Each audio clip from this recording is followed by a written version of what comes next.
Olá, meu querido, que Deus abençoe você. Olá, que Deus te abençoe. Hoje, com muita alegria, mais uma vez, nós estamos aqui no sofá da nossa casa e queremos falar com você e com a sua família, falando sobre Deus. E hoje, aqui no quadro Famílias Restauradas, nós vamos falar sobre a autoridade, principalmente a autoridade dos pais.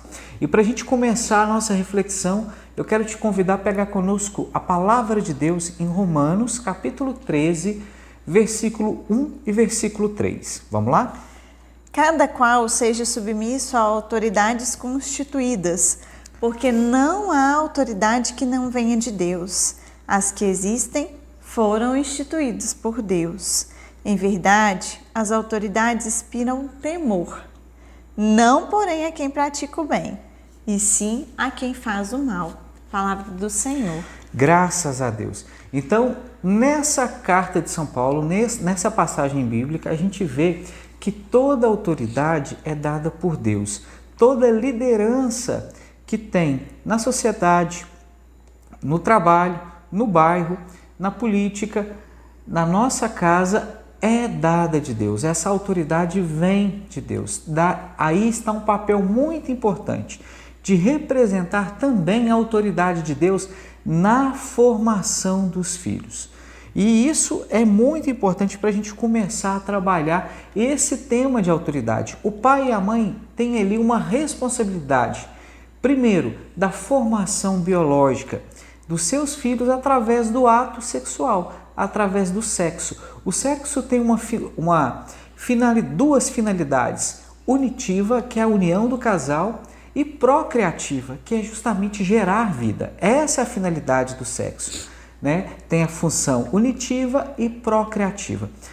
Depois da formação biológica, os pais têm a missão da formação do caráter, da personalidade dos filhos. E ali existe a mão de Deus no papel do pai e da mãe, para formar ali uma boa pessoa, uma santa pessoa, uma pessoa que tenha virtudes e que essas virtudes floresçam na sociedade, que tenhamos bons homens e boas mulheres na sociedade. Outro vídeo a gente comentava que muitos casais têm medo de colocar filho no mundo porque o mundo está muito difícil, porque o mundo está muito perigoso, porque o mundo está muito ruim. Mas o papel de colocar filhos no mundo é justamente para transformar o mundo. Exatamente. Né? E quem transforma o mundo? Homens e mulheres bons, homens e mulheres bem formados, homens e mulheres de caráter, homens e mulheres com virtudes. Então, existe o papel ali da família em criar, em formar os filhos nas virtudes, justamente para transformar o mundo. Na palavra de Deus nos ensina que não vos conformeis com esse mundo, mas os transformais. Então, essa é a missão também dos pais com autoridade na formação dos filhos. E o primeiro ponto que a gente vai trabalhar é a questão da disciplina. Exatamente, né? Essa questão de colocar ordem, né? De colocar ordem na vida dos filhos. Né? O que é esse colocar ordem? É esse ensinar para ele o que é o certo e o que é o errado. Né? De apontar esse caminho do certo e do errado. A criança, ela não sabe, né, como é que o mundo funciona. Né? Ela vem ao mundo e não sabe como é que ele funciona. Quem precisa de ensinar para a criança isso são os pais, né? De dizer para ela, olha, por aqui pode ir, por aqui não pode ir. Né? Existe essa regra, o mundo funciona assim. Né? Esse é o primeiro ponto da autoridade, colocar ordem. E a disciplina é muito importante para formar o caráter da pessoa. Porque além de entender o que é certo, o que é errado, o filho ali vai aprender a fazer o que é certo e a rejeitar o que é errado.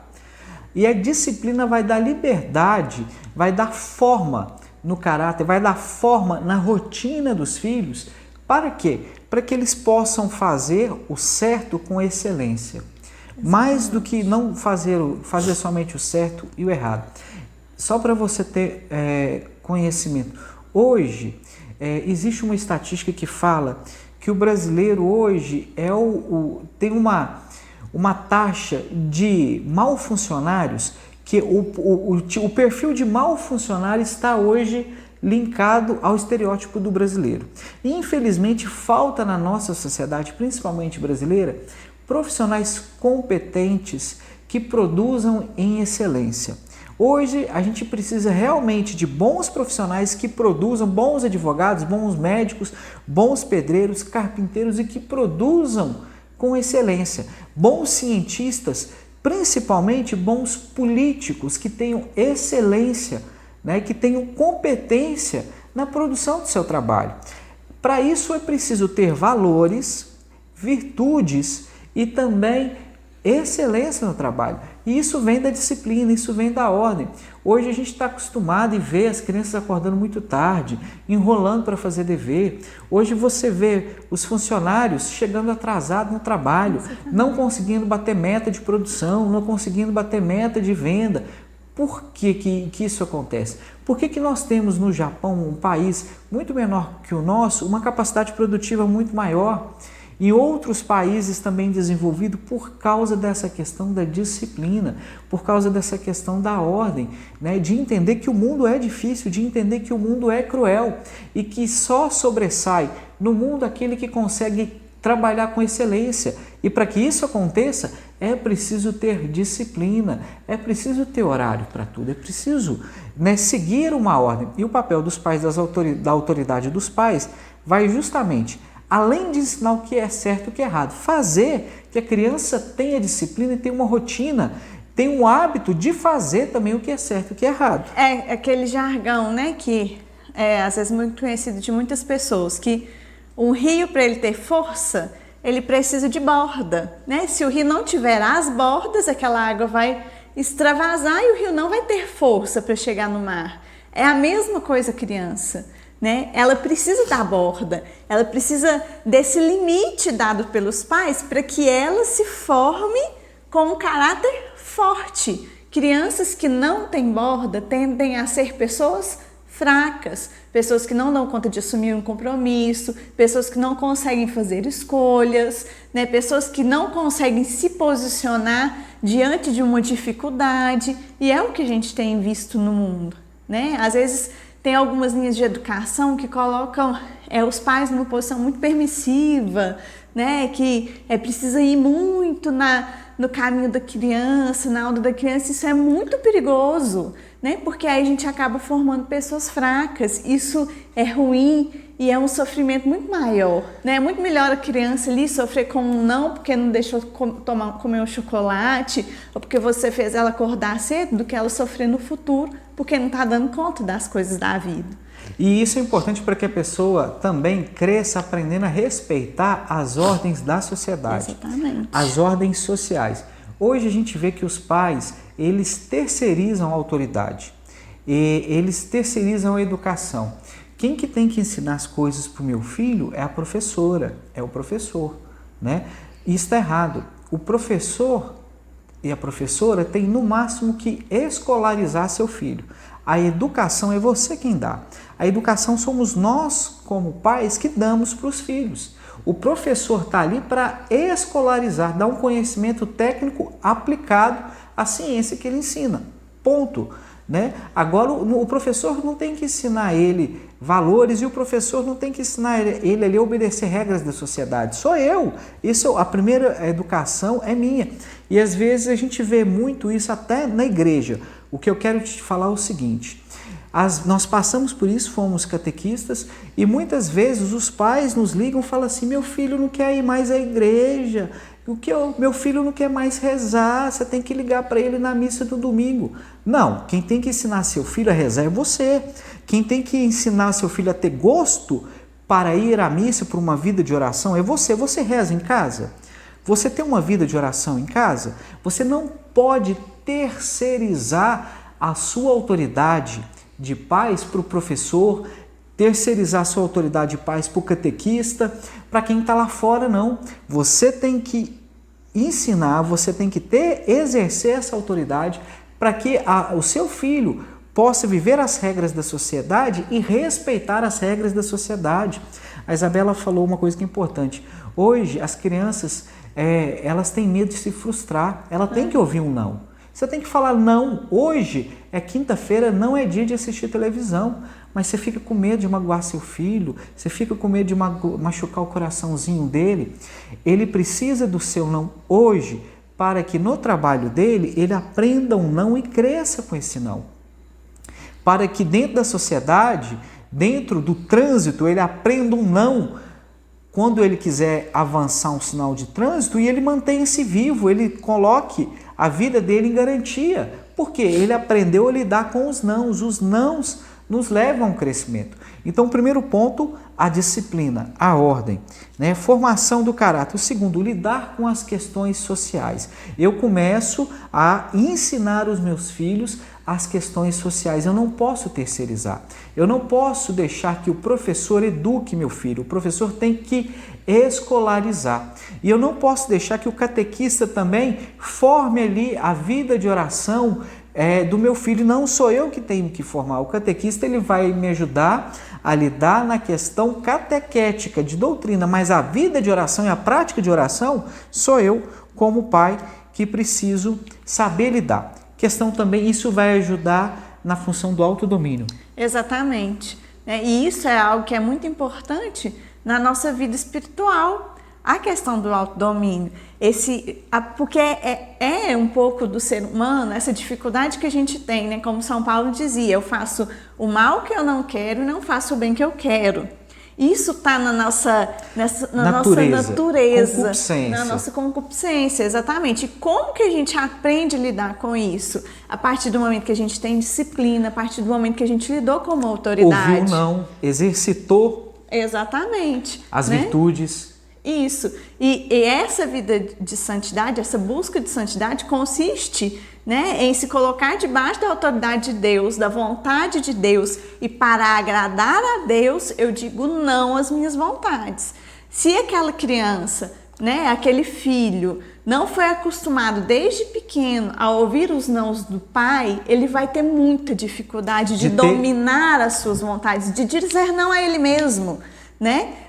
Em busca de um caminho de santidade, em busca de um caminho de aperfeiçoamento. Então, esse não é muito importante em todos os sentidos, na vida do indivíduo, na vida dos filhos. A nossa realidade é o seguinte, nós temos vontades. Ou nós dominamos as nossas vontades, ou elas nos dominam e viram vícios, né? Principalmente as más vontades. Ou eu aprendo a dominar as minhas más vontades, preguiça, vício do cigarro, da bebida, ou essas más vontades vão me dominar. E a criança aprende a ter o autodomínio na infância, quando ela aprende o não do pai e começa a dominar ali os vícios dela, a preguiça, o sono, né, os maus hábitos, e ela começa a dominar aquilo ali e começa a cativar virtude. O contrário de vício é virtude. Então eu preciso desse não para que isso possa criar virtude em mim. Agora um ponto muito importante que a Isabela vai falar, como que se exerce a autoridade? Como que o pai consegue ter autoridade sobre os filhos? Isso é muito importante, porque a gente tem uma ilusão de que a autoridade está associada a um título, né? Então se eu sou o diretor, esse título, né, tá escrito lá na minha testa, me dá autoridade sobre os alunos. Se eu sou o pai, esse título me dá autoridade sobre o filho. Isso é um grande engano. Isso é poder, no máximo. Isso é no máximo, né? Mas isso não garante autoridade. O título ou a função que eu tenho formal não garante autoridade. O que garante autoridade são as virtudes. Por quê? Né? O ser humano, ele tem uma tendência natural, isso a gente faz de forma inconsciente, de se colocar debaixo da autoridade daquele em que ele vê virtude. Né? Porque se a gente for pensar, realmente é mais seguro, né? Eu obedecer, eu ouvir, eu seguir alguém que é virtuoso. E isso a criança percebe desde pequena. Né? À medida que ela vê virtude no pai, à medida que ela vê virtude na mãe, ela vai se colocando com mais docilidade debaixo dessa autoridade. Você fala para o seu filho, meu filho, Joãozinho, não grita, Joãozinho, não responda mal às pessoas, Joãozinho, não põe a língua de fora. E você vive na frente do Joãozinho gritando com a sua esposa, você na frente do Joãozinho dá uma resposta para sua esposa, você fala um palavrão para sua esposa. Você não tem autoridade nenhuma para ensinar o Joãozinho o que é educação. E ficou claro?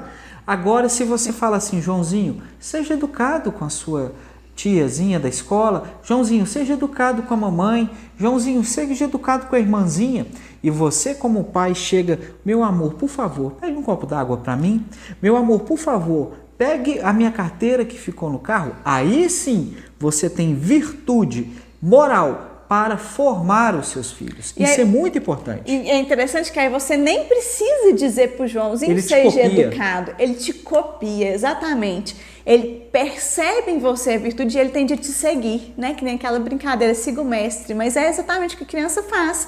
Ela te vê como mestre e segue o seu exemplo, sem você nem precisar dizer. E aí diminui aquele desgaste, fica gritando, brigando, né? Pelejando com a criança, porque ela vai ver em você e vai tender a te seguir, né? A gente quer isso no nosso íntimo, seguir o que é bom. A criança já tem isso. Quando você pergunta para um menino o que você quer ser quando você crescer, ele vai falar, eu quero ser um jogador de futebol, quero ser um executivo, um médico.